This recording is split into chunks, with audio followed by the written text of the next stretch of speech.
Rosso et Sang.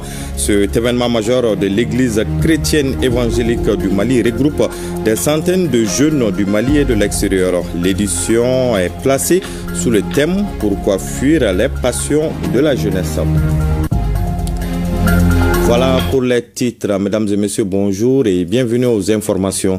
L'État décide donc de suspendre le salaire de plus de 36 000 agents des fonctions publiques de l'État et des collectivités territoriales.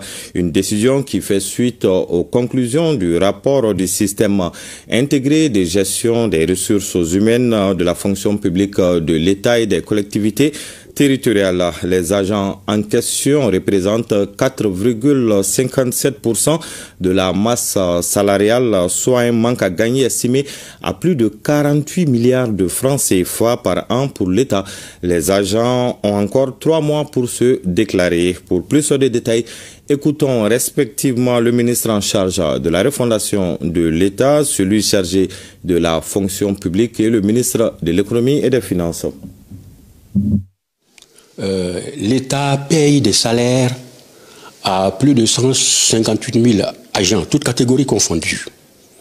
Et donc, il y a un contrôle physique et biométrique qui a été effectué et qui a permis de relever que seulement 122 166 agents sont identifiés, se sont fait identifier. Et donc, il y a plus de 36 000 agents qui restent aujourd'hui non identifiés, qui ne se sont pas présentés à l'identification physique et biométrique. Alors le problème aujourd'hui, c'est que l'État paye plus de 48 milliards à ces personnes qui ne sont pas connues, qui ne se sont pas identifiées. Le problème pour nous aujourd'hui, lorsque le rapport a été produit et que le président l'a reçu, une des recommandations du rapport, c'est de donner un délai de grâce à ces personnes-là qui n'ont pas été identifiées pour que celles-ci-là, ces agents-là, puissent se présenter, régulariser leur situation. Ils pourront se présenter dans les différentes directions des ressources humaines, comme les enrôlements précédents ont eu lieu. Donc cela leur permettra de clarifier leur situation.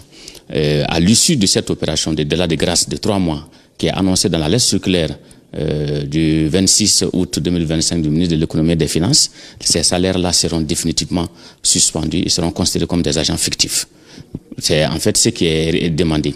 Donc il ne s'agit pas de chasse à sorcières, mais vraiment il s'agit de prendre le taureau par les cornes pour que cette situation d'effectifs fictifs puisse disparaître de notre fonction publique, que ce soit la fonction publique de l'État ou la fonction publique des collectivités territoriales. Toutes les dispositions idoines seront prises pour que l'enrôlement se fasse dans les meilleures conditions. Donc je crois que tous les agents de la fonction publique, que ce soit de l'État ou des collectivités, connaissent déjà leur DRH de rattachement. Il s'agit d'une suspension provisoire. Tous les agents qui viendront effectivement se faire enrôler, dont les situations seront effectivement exactes, et donc les salaires seront libérés. C'est des salaires qui vont être cantonnés au trésor, donc ils ne vont pas se perdre dans la nature, et ceux qui vont se régulariser, leur salaire sera libéré au fur et à mesure. Donc c'est vraiment cela. Maintenant, c'est au finish des 3 mois de délai de grâce que ceux qui ne se seront pas du tout présentés, que les salaires vraiment seront définitivement coupés. Il faut rappeler en plus de cela, comme la lettre circulaire que j'ai signée hier l'indique très clairement, il y a également dans les 122 166 agents qui sont reconnus plus ou moins aujourd'hui, qu'il y a des cas de doublons, c'est-à-dire qu'il y a des agents qui se trouvent dans ces 122 000 agents et qui sont donc enrôlés 2 fois biométriquement. Donc on a les mêmes empreintes qui existent pour des agents qui sont par exemple des agents qui travaillent au niveau du ministère de l'Éducation, qui travaillent au niveau du ministère de l'économie et des finances et qui travaillent ailleurs. Donc il y a également ces cas de doublons, de triplons, ou des cas où on a un enrôlement qui n'est pas satisfaisant parce que nous n'avons pas pu avoir les identifications comme il le faut. Donc ces cas également les salaires de ces personnes également seront suspendus et ces salaires ne font pas partie justement des 48 milliards 280 millions qu'on a évoqués tantôt. Donc c'est pour dire que vraiment c'est une campagne en tout cas de nettoyage quand même, si on peut le dire ainsi. Et il faut rappeler que le SIGRH également a beaucoup d'autres offre beaucoup d'autres opportunités. Aujourd'hui, nous pourrons désormais savoir l'inventaire donc du personnel de la fonction publique de l'État et de la fonction publique des collectivités. Nous pourrons avoir une meilleure gestion en fonction des diplômes, de l'expérience et de tout ce que les spécialistes de gestion des ressources humaines ont besoin pour pouvoir faire les nominations et tout. Donc quand même c'est un cadre très important et je pense que périodiquement ce recensement doit se faire pour vraiment être sûr qu'à chaque fois nous sommes vraiment en phase avec les dépenses qui se font. En tout cas, tout cela rentre dans le cadre non seulement de la digitalisation mais également du contrôle et de la réduction du train de vie de l'État. Les chefs d'entreprise renforcent leur capacité sur l'éducation financière. Cette session de formation est une initiative de la cellule technique des réformes du climat des affaires avec l'appui financier du projet d'appui à la compétitivité de l'économie malienne. Le reportage de Ibrahim Kaoukonati. Renforcer la capacité des petites et moyennes entreprises sur l'éducation financière et les aspects juridiques liés aux droits des sociétés, tel est l'objectif de cet atelier à l'intention des chefs d'entreprise. Vous savez, aujourd'hui, le secteur privé malien souffre de beaucoup de problèmes, notamment la non-maîtrise des textes et aussi la non-maîtrise des techniques pour pouvoir assurer son développement. Donc dans cette logique-là, moi qui suis ex-consultant pour le projet PASSEM de la BAD, nous appuyons effectivement le secteur privé malien parce que nous travaillons à ce qu'il y ait une promotion des investissements dans la plus grande discrétion, dans la plus grande sécurisation. Et donc, pour ce faire, il faut impérativement renforcer les capacités des acteurs. Initié par la cellule technique des réformes du climat des affaires, cet atelier de renforcement des capacités est financé par le projet PASSEM de la Banque africaine de développement. À l'issue de cette formation, le ministère de l'Industrie et du Commerce s'attend aux résultats suivants. 1. Les PME sont sensibilisés sur les méthodes et techniques leur permettant une meilleure gestion de leurs revenus et de leurs dépenses. 2. L'alphabétisation financière des PME est améliorée. 3. La promotion de l'utilisation éclairée des services financiers par le biais d'outils et de matériels d'éducation financière est faite. Et enfin, les arnaques financières et les pratiques commerciales trompeuses sont connues par les PME et réduites conséquemment. Le projet d'appui à la compétitivité de l'économie malienne vise à améliorer le cadre des investissements et ambitionne d'appuyer le secteur privé afin de jouer son rôle de création des richesses. Dialogue social et négociation collective, quel outil pour les leaders du SINACOM afin de contribuer à l'apaisement du climat social? C'est le thème de 3 jours de formation initiée par le syndicat national des constructions civiles, des mines et de l'énergie du Mali à l'attention de ses membres. Les précisions sur cette session de formation avec Soumaou Aïdara.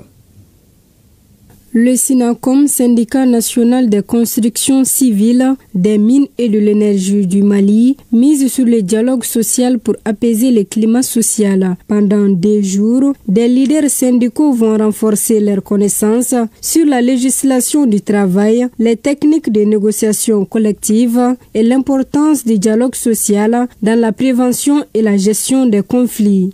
Avec le thème négociation collective et dialogue social, quel outil pour les leaders syndicaux du SINACOM pour contribuer à l'apaisement du climat social?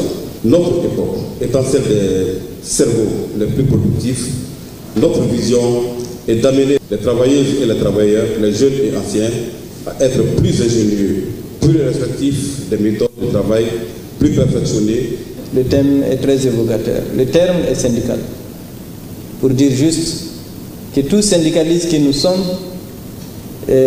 nous dormons avec cette conscience de la paix sociale. La formation, c'est vraiment la clé de voûte pour qu'on arrive à déjà remplir pleinement notre mission et à répondre présent au rendez-vous de la construction de l'édifice.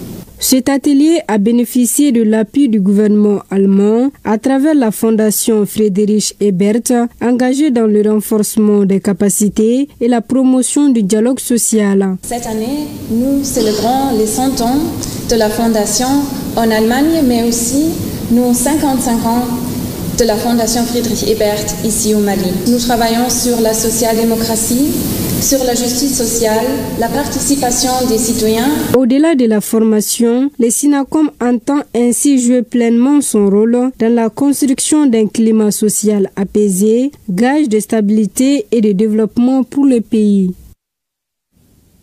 Je vous le disais dans les titres, la ville de San abrite cette année la 29e édition du camp francophone des districts de Ntorosso et San. Cet événement majeur de l'église chrétienne évangélique du Mali regroupe chaque année des centaines de jeunes du Mali et de l'extérieur. L'édition est placée sous le thème « Pourquoi fuir les passions de la jeunesse ?» de San, les explications d'Idrissa Kouni.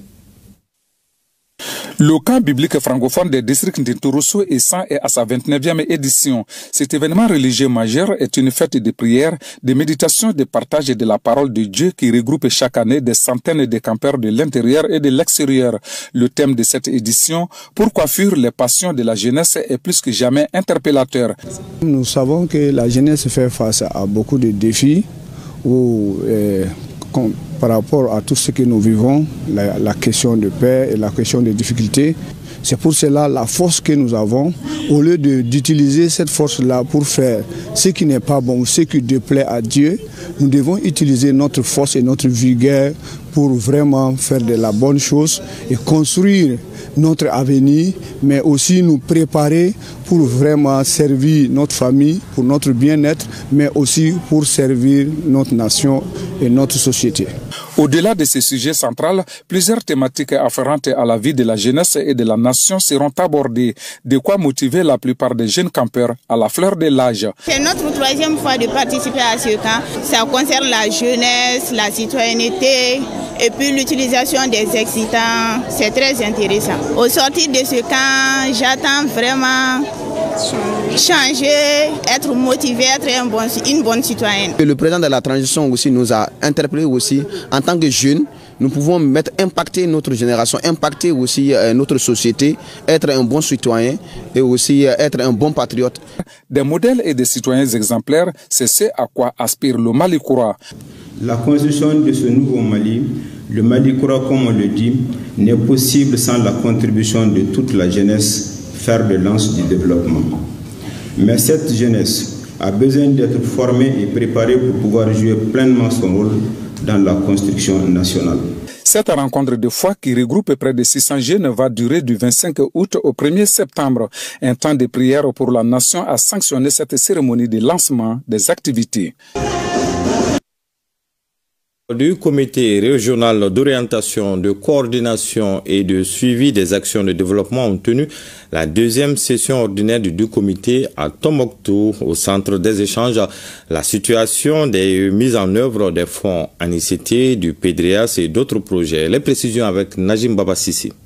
Au cours de cette deuxième session ordinaire du comité régional d'orientation, de coordination et de suivi des actions de développement, les membres feront la situation des offres de financement de l'ANICT et du PDRAS 2024.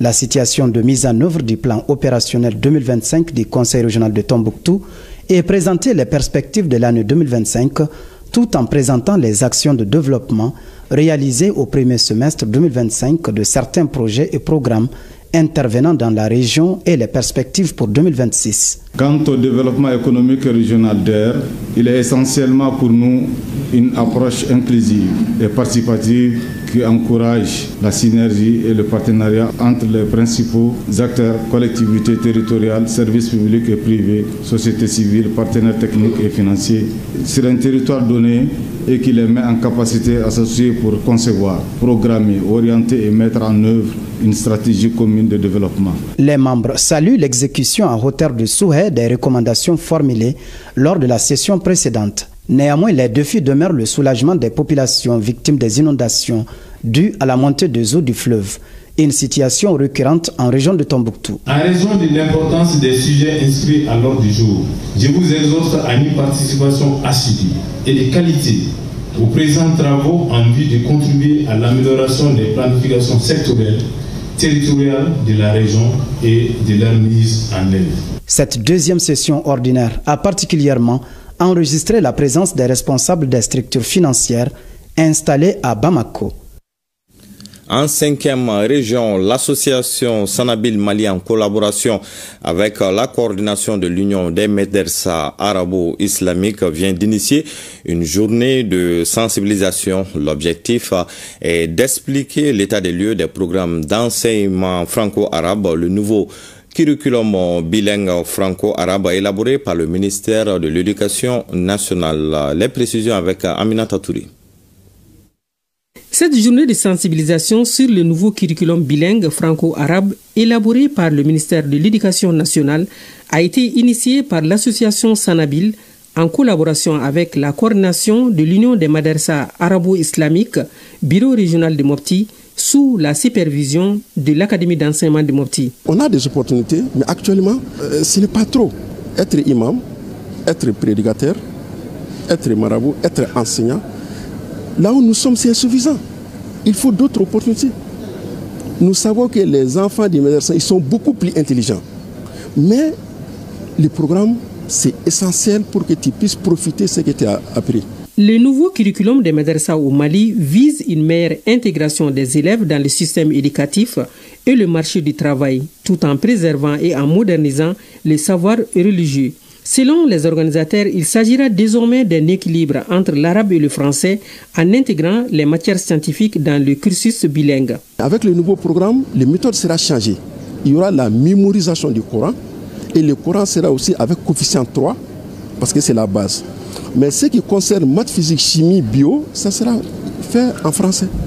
Pour qu'au niveau du lycée, on peut avoir les 3 séries en 11e. Essayer de mettre les domaines de la vie ensemble, y compris le domaine religieux.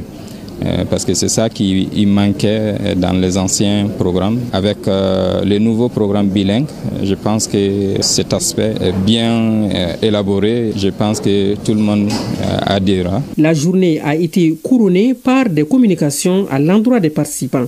Il s'agit entre autres de l'historique des programmes d'enseignement des madrasa au Mali, l'état des lieux des programmes d'enseignement franco-arabe qui existent depuis 2016, l'impact socio-éducatif du nouveau curriculum bilingue franco-arabe. De Mopti, direction Kidal, l'ONG Nouveaux Horizons et ses partenaires ont animé une table ronde pour mieux préparer les acteurs de la société civile à la recherche de financement pour leurs projets. Les précisions avec Sidi El-Medi Ag Al-Baka. Dans le cadre de la mise en œuvre des activités de la composante 3 du projet PAFEM, promotion de l'accès au financement de l'entrepreneuriat et de l'emploi au Mali, dans les régions du centre et du nord, l'ONG Nouveaux Horizons lance les travaux de la table ronde sur la recherche de financement pour les activités des organisations de base. L'objectif de cette rencontre, c'est ensemble débattre sur les défis, les stratégies, les solutions et faire des recommandations pour permettre et faire comprendre aux différentes entreprises vraiment les systèmes et les stratégies de recherche de financement. Cet exercice qui a mobilisé plusieurs acteurs des organisations de la société civile est un rendez-vous du donner et du recevoir marqué par la présence des autorités locales et communales.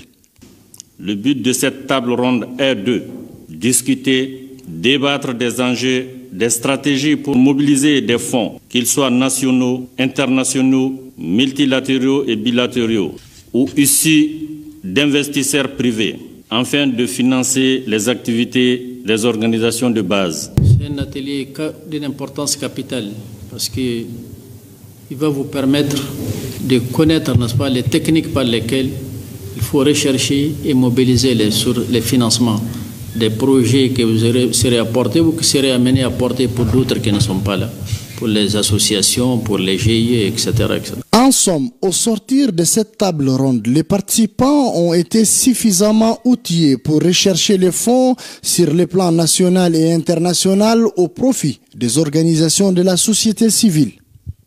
Ils sont une trentaine d'enseignants d'anglais réunis autour d'un même objectif, renforcer leurs compétences pédagogiques. Pendant 5 jours, ils seront outillés sur l'approche par compétences APC, une méthodologie d'enseignement qui consiste à développer des compétences pratiques chez l'élève. Une initiative du comité anglais du lycée Kankou Moussa de Daouda Boukou. Les détails avec Bokhari Koulibaly. Durant 5 jours, les participants vont explorer les concepts clés de la méthode APC, travailler sur des leçons modèles et s'exercer à travers des mises en pratique. Une formation qui vise à améliorer l'enseignement de la langue de Shakespeare dans nos établissements. L'Académie avait pris l'initiative d'organiser une formation générale de l'ensemble des enseignants de la rive droite. Nous n'avons pas attendu l'Académie pour cette formation. Nous avons fait exclusivement des procès d'anglais pour au moins se faire une mise à jour avec les inspecteurs proprement dit. La qualité de l'éducation passe par la compétence des enseignants et cette session constitue une opportunité pour rehausser leur niveau. L'approche par compétence est une méthode qui, chaque année, il faut des mises à jour. Donc vous avez beau maîtriser cette méthodologie, quand vous entendez, vous êtes un professeur qui ne veut pas se faire voir dépasser. Quand vous entendez qu'il y a un atelier, c'est une opportunité en or à saisir.